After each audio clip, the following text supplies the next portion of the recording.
So good day guys, meron ulit tayong product review. Ito yung Kobe sticker remover yan.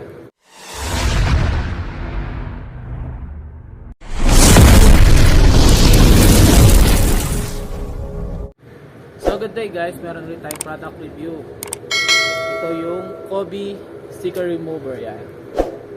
So kita nyo naman naka-decals yung ating NMAX.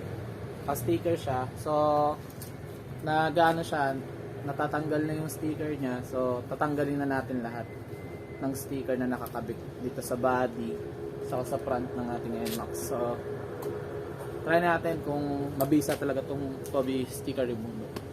Let's go. So ayun guys, nandito na tayo sa labas. Ito yung ating NMAX. So nakita nyo meron siyang sticker na nakalagay. So tatanggalin natin siya sa pamamagitan ng Kobe sticker remover. Try natin kung talagang tested talaga itong Kobe sticker remover nito. So paano nga ba gamitin itong Kobe sticker remover? So shake muna natin bago natin gamitin. Tapos spray natin sa may sticker na gusto natin tanggalin ng sticker. Spray lang natin to. So spray na natin. Ito guys, yan. Spray natin dyan.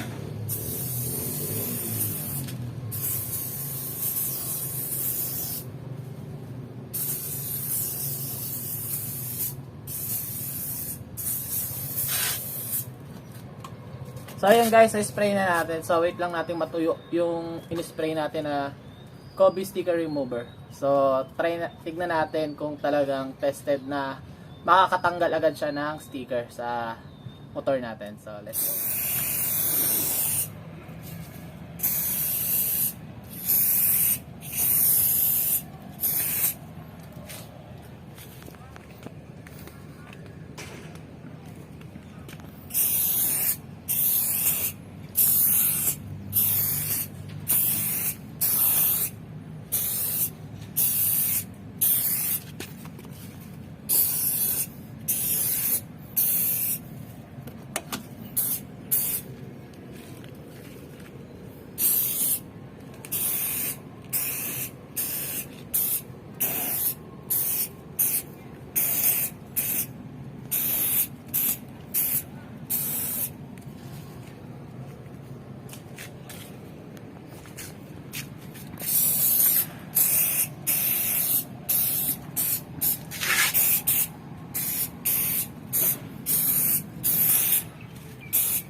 Guys, tuyo na yung in-spray na natin na Kobe sticker remover. So tanggalin na natin, tuklapin na natin yung sticker niya.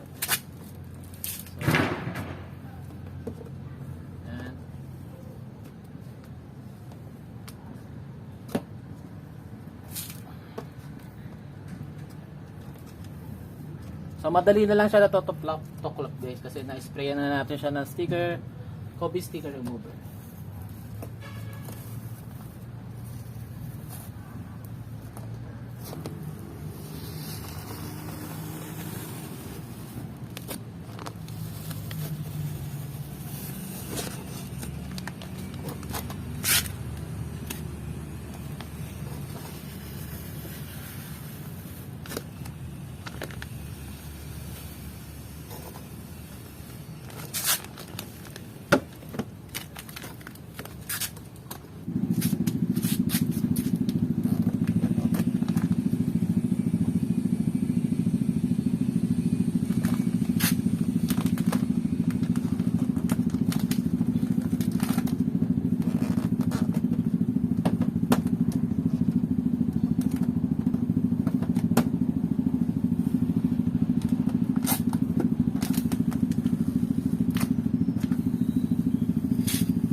Ayan guys, natanggal na siya. So, sprayan uli natin yung mga naiyong dikit dito sa ating NMAX. Sprayan uli natin ang Kobe sticker remover. Ayan. Shake natin ulit tapos spray lang.